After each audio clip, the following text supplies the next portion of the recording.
Hello everyone, I am निशा। आज हम बात करेंगे आई.ए. रिचर्ड्स, जो एक फेमस लैंग्वेज एक्सपर्ट और राइटर थे।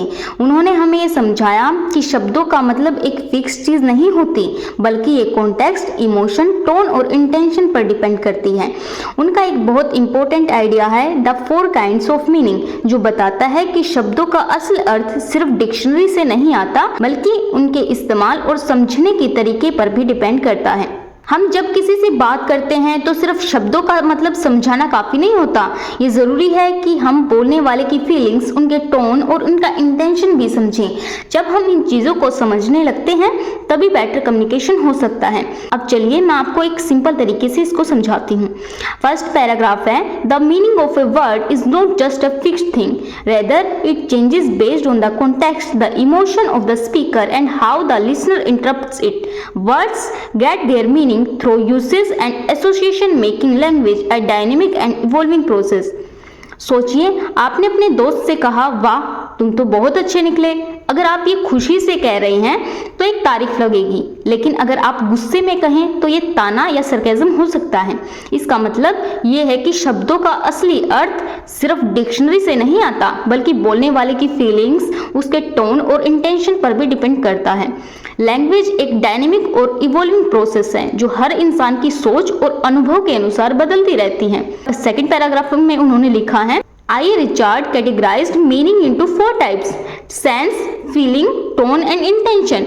Sense is the direct meaning of words, feeling conveys emotions, tone reflect the attitude of the speaker, and intention shows the purpose behind the statement. Together, these 4 elements shape how we understand a message. अब सोचिए, कोई कहे मैं ठीक हूँ।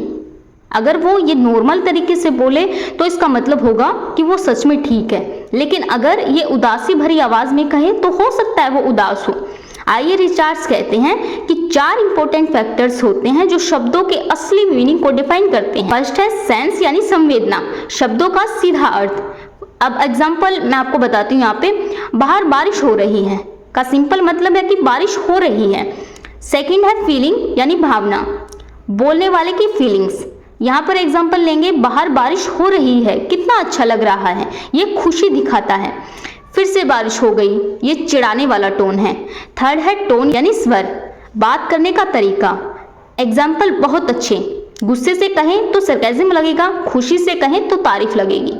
Fourth है intention, इरादा, बोलने वाले का मकसद क्या है, वो मजाक कर रहा है, समझाने की कोशिश कर रहा है या किसी और इमोशन में है। अगर हम इन 4 एलिमेंट्स पर ध्यान दें तो हम बेटर कम्युनिकेशन कर सकते हैं और मिसअंडरस्टैंडिंग को अवॉइड कर सकते हैं। थर्ड पैराग्राफ में उन्होंने लिखा है, misunderstandings happen when we ignore और misinterpret one of these 4 aspects. Effective communication depend on how well we balance sense, feelings, tone and intention so that the message is understood correctly। हमारी रोज की जिंदगी में बहुत सी मिसअंडरस्टैंडिंग सिर्फ इस वजह से होती है क्योंकि हम किसी भी एक एलिमेंट को इग्नोर कर देते हैं। फॉर एग्जाम्पल, अगर आप ठीक है मैं आ रही हूँ थकी हुई आवाज में बोलें तो सुनने वाले को लग सकता है कि आप आना नहीं चाहते, लेकिन असल में आप सिर्फ थके हुए हैं। अगर हम अपने शब्दों, टोन और इंटेंशन को सही से बैलेंस करें तो कम्युनिकेशन क्लियर और इफेक्टिव होगा। तो दोस्तों, आई रिचर्ड्स का द 4 काइंड ऑफ मीनिंग हमें ये सिखाता है कि भाषा एक सिंपल चीज नहीं है, बल्कि ये कॉन्टेक्स्ट, इमोशन, टोन और इंटेंशन के कॉम्बिनेशन से बनती है। अगर हम सिर्फ शब्दों पर ध्यान दिए बिना इन 4 फैक्टर को समझें तो मिसअंडरस्टैंडिंग होने के चांसेस बढ़ जाते हैं।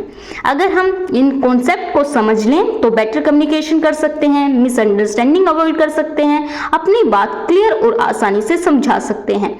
अगर आपको ये वीडियो अच्छी लगी तो लाइक, शेयर और सब्सक्राइब करना ना भूलें। Thank you.